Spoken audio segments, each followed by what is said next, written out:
E aí pessoal, beleza? Rodrigo Bibo do site podcast bibotalk.com, aquele site onde toda semana você encontra podcasts. Inclusive, se você não sabe direito o que é podcast, procura aqui no nosso canal no YouTube, que você vai ver ali quando tiver BTcast escrito no título, é porque é o nosso podcast. Ouça para ver o que você acha e tal. Podcast, toda semana Bíblia e Teologia, podcast.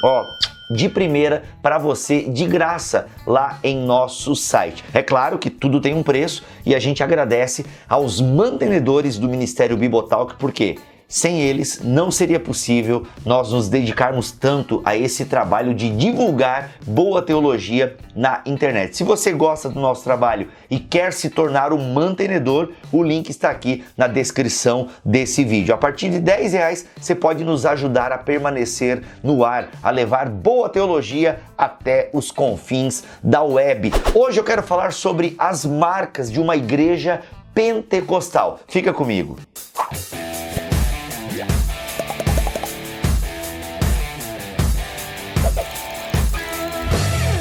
Bem, talvez você tenha continuado nesse vídeo por curiosidade, porque quando eu falei marcas de uma igreja pentecostal, você já ficou meio pentecostal? Pois bem, gente, se você ficou aqui por curiosidade, eu quero te dizer que se a sua igreja não é pentecostal, eu não sei que tipo de igreja ela é.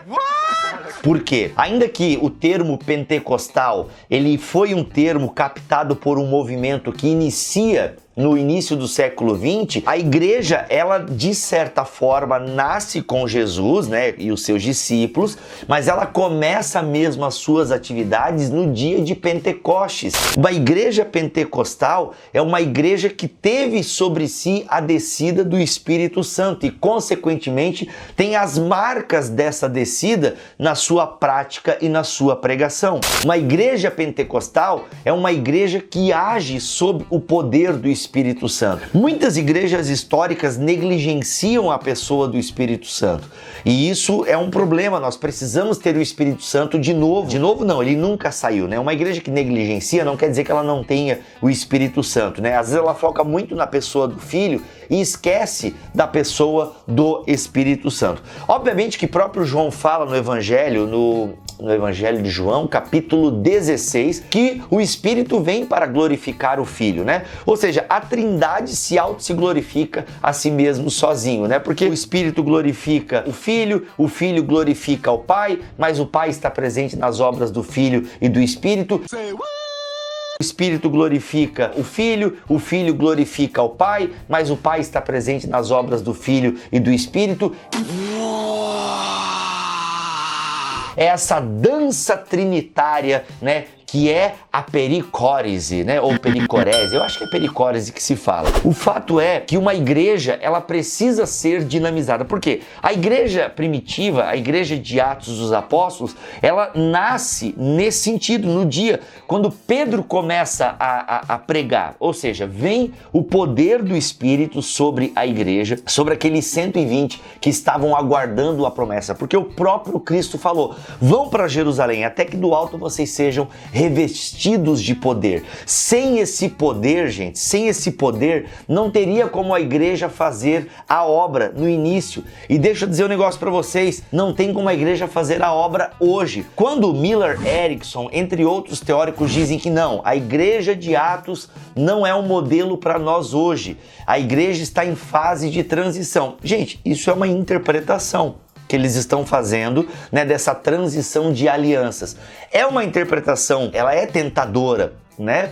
Só que, às vezes, essa interpretação tentadora, ela nasce, né, de uma observação do momento presente, onde, não tem mais os milagres, não tem mais os sinais. Isso aconteceu porque a igreja precisava se estabelecer. Mas, gente, onde na Bíblia diz isso?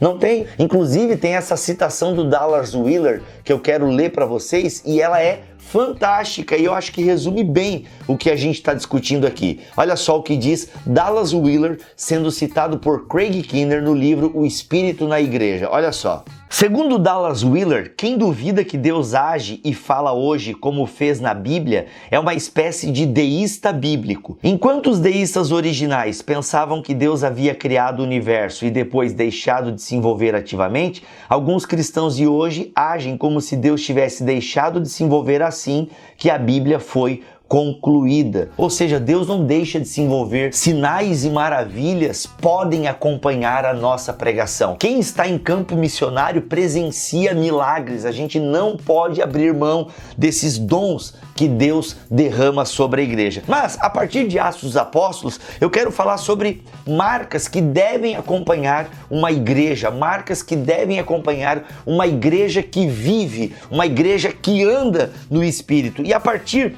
do versículo 42, do livro de Atos dos Apóstolos, a partir do versículo 42 do capítulo 2, a gente tem o que deve caracterizar uma igreja pentecostal. Antes, eu quero frisar que o nome Atos dos Apóstolos, ele poderia ser também escrito, dizem alguns entendidos, Atos do Espírito Santo por meio dos apóstolos. Porque se tem uma coisa que Lucas, ao escrever o Evangelho e Atos, no poder do Espírito Jesus fez isso, no poder do Espírito Jesus fez aquilo outro, ou seja, e no poder do Espírito os apóstolos fizeram isso, no poder do Espírito os apóstolos fizeram aquilo. O poder do Espírito Santo está presente no ministério de Jesus e, consequentemente, no ministério da igreja. Mais uma vez, quero indicar para vocês, gente, abrindo aqui um parênteses, momento jabá, Paulo, o Espírito e o Povo de Deus, de edições Vida Nova. Sério, leia esse livro deste pastor pentecostal, mas, gente, só leia, não...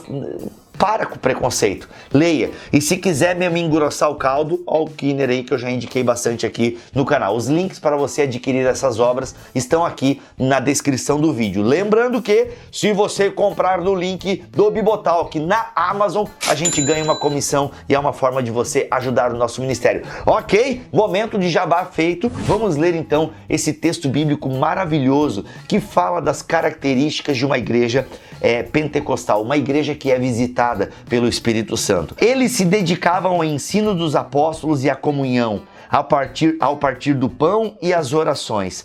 Todos estavam cheios de temor e muitas maravilhas e sinais eram feitos pelos apóstolos. Os que criam mantinham-se unidos e tinham tudo em comum. Vendendo suas propriedades e bens, distribuíam a cada um conforme a sua necessidade.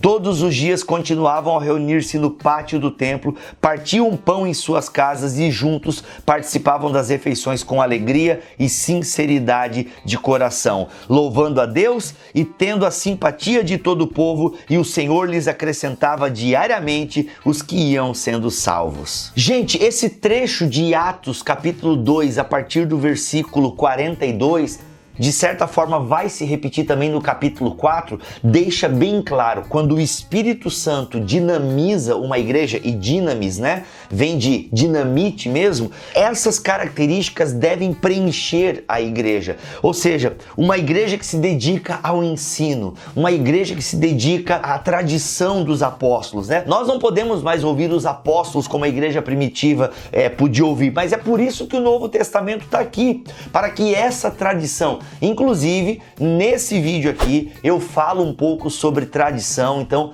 ouve aí, tem também um podcast, ou veja esse vídeo aqui, que eu falo um pouquinho da importância da tradição. Gente, uma igreja que tem o Espírito Santo, uma igreja que anda no Espírito Santo, ela está dedicada ao ensino. Ela está dedicada ao ensino dos apóstolos. Por quê? Viver no Espírito, andar no Espírito, conforme Paulo vai falar aos Gálatas, aos Romanos, é ter a lei escrita no nosso coração.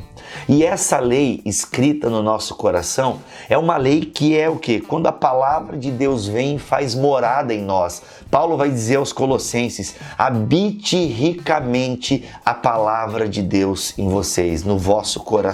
Isso é uma igreja que tem o Espírito Santo. Ela se dedica ao ensino dos apóstolos, à comunhão com os irmãos, o estar junto, a vida em comunidade. Paulo, inclusive, vai falar também no primeiro capítulo dos Colossenses, aos Colossenses: gente, eu me esforço para que vocês amadureçam. E esse esforço de Paulo é regado o quê? É regado ao ensino dos apóstolos, ao ensino que ele mesmo recebeu do próprio Jesus e, consequentemente, consequentemente foi aprovado pelos primeiros apóstolos. Então uma igreja dinamizada por Deus, ela tem a comunhão, ela tem o ensino dos apóstolos, ela tem o partir do pão, tem a ceia, né? Eles participam em comum, eles fazem e eles relembram que Jesus prometeu que vai voltar, né? Fazer isso em memória de mim até que eu venha. Não é mais um ritual, agora é um memorial, e a gente faz isso para lembrar que Jesus virá buscar essa igreja que anda no Espírito. Estavam cheios de temor. Pedro, quando começa o sermão dele no versículo 14 do capítulo 2 de Atos, ele fala nos últimos dias. E como eu disse no vídeo da semana passada, ou dessa semana, nem sei mais, os últimos dias caracterizam a igreja. Nós vivemos nos últimos dias. E o fato de nós termos essa certeza que vivemos nos últimos dias, que já começaram com a ressurreição de Jesus, isso traz um temor a nós. Sabe por que traz um temor a nós? Porque Deus habita no nosso meio. Deus está entre nós. E o fato de nós termos essa consciência de que Deus habita entre nós deve causar um temor em nós. Esse temor, esse respeito que faz com que a gente queira viver uma vida para Deus, uma vida no Espírito. Então isso é uma marca de uma igreja pentecostal. Sinais e maravilhas eram feitas pelos apóstolos, ou seja, sinais e maravilhas acompanham a liderança da igreja, porque o próprio Paulo vai falar aos Efésios que Deus deu alguns para apóstolos. Apóstolos, como tínhamos no Novo Testamento, no sentido de que caminharam com Jesus, como, né, os 12 mais Paulo, e eu acho ainda que tem Tiago, irmão de Jesus, entre outros, né? Como eles a gente não tem, esses que caminharam com Jesus e viram Jesus. Mas Deus dá apóstolos à igreja para que a igreja ela seja, né, dinamizada, né? Hoje em dia os apóstolos são os mensageiros, são aqueles homens e mulheres que vão pelo mundo espalhar a palavra, plantam a igreja, firmam a igreja, depois partem para outro lugar. Inclusive, conversando com um amigo meu agora pelo WhatsApp, nós temos alguns homens hoje em dia no nosso meio que eles até têm uma igreja local, mas no fundo eles abençoam toda a igreja, né? Esse meu amigo inclusive falou, vou falar o nome dele, é o Jackson Jacques, né? Ele falou, cara, o Piper é um exemplo disso. Ele é um cara que ele não está mais numa igreja local pastoreando, ele congrega numa igreja local, mas hoje em dia ele abençoa o mundo inteiro com o seu ministério Desire, eu não vou saber falar esse nome, o Desejando Deus, né? Desire God, acho que é isso o nome. Ou seja, ele é uma espécie de apóstolo, né? Um mensageiro para várias igrejas. E esses sinais devem nos acompanhar. Sinais e maravilhas podem acompanhar uma igreja que é comprometida com a doutrina dos apóstolos e com o poder do Espírito Santo. Gente, eu tenho pedido isso para o meu ministério. Eu quero que o poder do Espírito Santo se manifeste na minha vida. Sabe, eu quero mesmo. Eu quero ter o dom de profecia. Não só a pregação, uma pregação que alcança o coração, mas a profecia que revela os segredos escondidos do coração, como Paulo fala lá no final do capítulo 14 da sua primeira carta aos Coríntios. Eu quero isso para o meu ministério, gente. Quero mesmo. Eu tenho esse dom do ensino, né? Eu tenho certeza disso, mas Paulo diz, se vocês querem pedir um dom, procurem os melhores dons, ou seja, o dom de profecia, profetizem, sabe? Deus revelando e falando à comunidade. Isso, eu quero isso para minha vida, eu quero isso para minha comunidade. Eu vou deixar o 45, né? Vendiam suas propriedades e bens, distribuíam cada um conforme a sua necessidade. Eu vou deixar isso para o outro vídeo, então fique aqui no canal, inscreva-se, ative o sininho, porque quando eu lançar o próximo vídeo você vai saber. Então ativa o sininho, inscreva-se aqui no canal, deixe o seu joinha para que a gente entenda aí, para que o YouTube entenda que você gostou e também para que eu saiba que vocês gostaram desse tipo de conteúdo, tá bom? Se você viu até o final, então faz esse favor, inscreva-se no canal, deixa o seu like aí, ok? E eu volto na semana que vem ou ainda essa semana para falar do versículo 45 em diante. E aí, o que você pensa? Você deseja isso também para sua vida, para sua igreja? Como é que você entende uma igreja pentecostal, uma igreja que é dinamizada pelo Espírito? Comenta aí, vai lá. Deus abençoe todos vocês e até o próximo vídeo, se Ele quiser e assim permitir. Valeu!